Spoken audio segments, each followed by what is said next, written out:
안녕하세요. 반갑습니다. 저는 호주 찰리입니다. 그래서 오늘은 이렇게 6월 15일이고요. 셧다운이 시작이 된 지는 이제 84일차로 접어들었습니다. 제가 한동안 이제 호주 뉴스를 전하기를 조금 뜸했었는데 제가 조금 몸이 안 좋았어요. 그래서 어느 정도 몸을 회복한 다음에 이렇게 또 호주 뉴스를 전하게 됐습니다. 그래서 오늘은 오랜만에 여러분들께 호주 뉴스를 전해드리는 만큼 아주 귀중한 소식을 여러분들께 전달해 드리도록 하겠습니다. 지난번 캐비넷 미팅이 있었던 내용 중에서 과연 호주 캐비넷 미팅에서 어떤 내용을 다뤘는지를 아주 중점적으로 한번 이야기해 보도록 하겠습니다.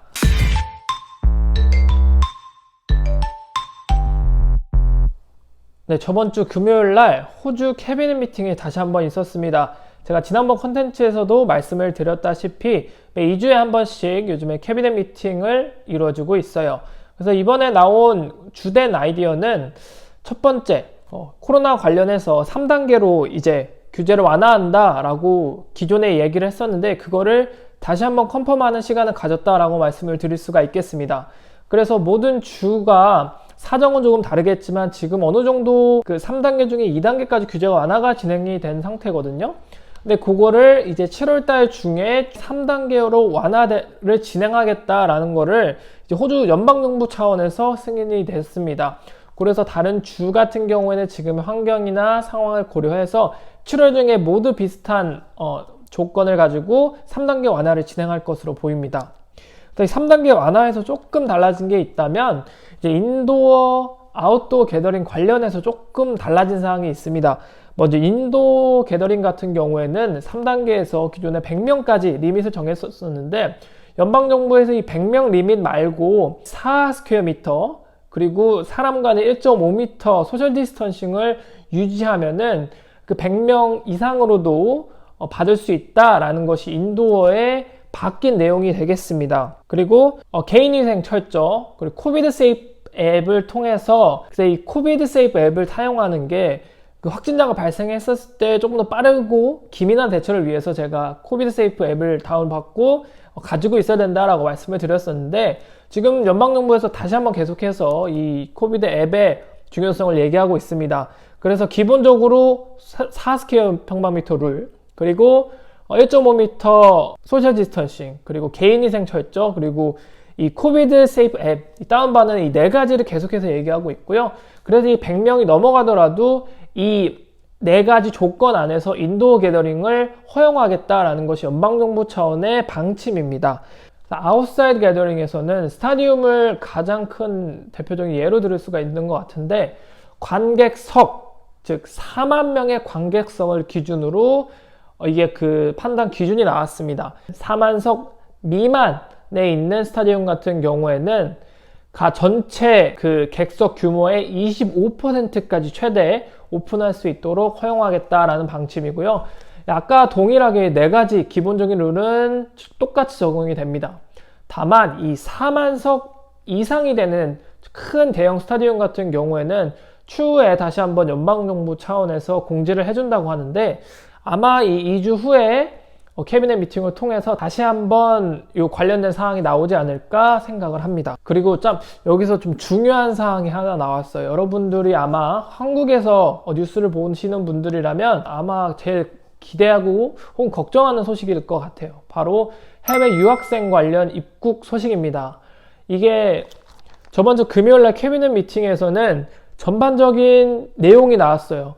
근데 이거를 완전하게 전면 개방한다가 아니라 7월 중에 한시적으로 파일럿 프로그램을 통해서 제한적으로 받겠다라는 것이 연방정부의 정책입니다. 근데 이 7월 중에 운용한다는 것 그리고 얼만큼의 사람을 뽑을 수 있는지 그리고 어느 주에서 얼마만큼 허용을 하는지 등 주된 세부사항은 아직까지 나온 적은 없어요. 다만 7월 중에 제한적으로 유학생을 받을 수 있다라는 것은 아마 한국에서 호주 입국을 기다리는 분들한테는 희소식이 아닐까 싶습니다. 그래서 조금만 더 기다리시면 이것도 마찬가지로 2주 후에 있는 캐비넷 미팅에서 조금 더 디테일한 내용이 가이드라인이 함께 제시될 거라고 생각을 합니다.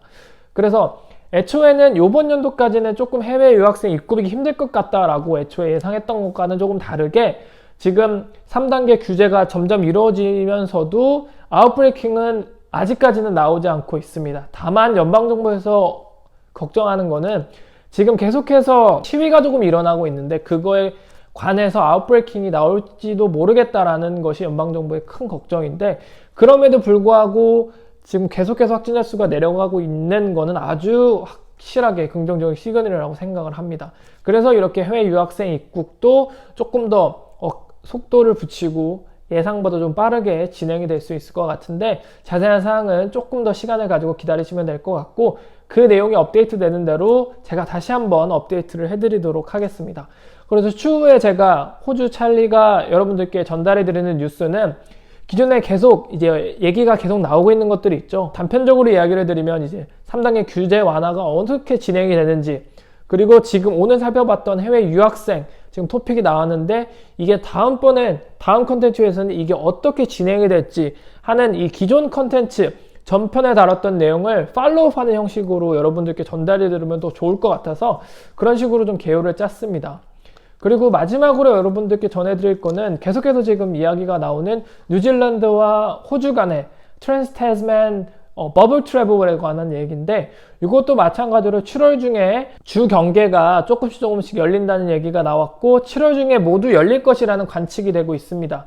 그래서 이 트랜스타스맨도 이 주 경계 오픈과 맞물려서 들어갈 것 같고, 이것도 마찬가지로 7월 중반에서 7월 후반 사이에 다시 한번 본격적으로 이야기가 나오거나 아니면 진행이 조금 될 거라고 생각을 합니다. 계속해서 얘기는 나오고 있지만 구체적인 날짜나 구체적인 일시가 나오지 않기 때문에 제가 확진적인 날짜를 드리기는 어렵지만 지금 호주 내 상황은 7월 중반에서 7월 후반 사이에는 이게 어느 정도 진행이 될 것 같다라는 시그널을 계속해서 보내고 있습니다. 그래서 오늘 다뤘던 호주 정부의 3단계 규제 완화 방침에 대해서 어떻게 흘러가는지, 그리고 유학생 관련해서 앞으로 어떻게 진행이 될지, 트랜스타스맨 버블 트래블 같은 경우에는 이 세 가지 내용은 계속해서 다음 컨텐츠 나갈 때도 팔로우업을 계속 해드리도록 하겠습니다. 그래서 오늘의 컨텐츠는 여기까지 있고요. 다음에는 지금 말씀드린 것 팔로우업해서 조금 더 알찬 소식 가지고 돌아오겠습니다. 오늘은 여기까지고요. 다음 시간에 뵙겠습니다. 안녕.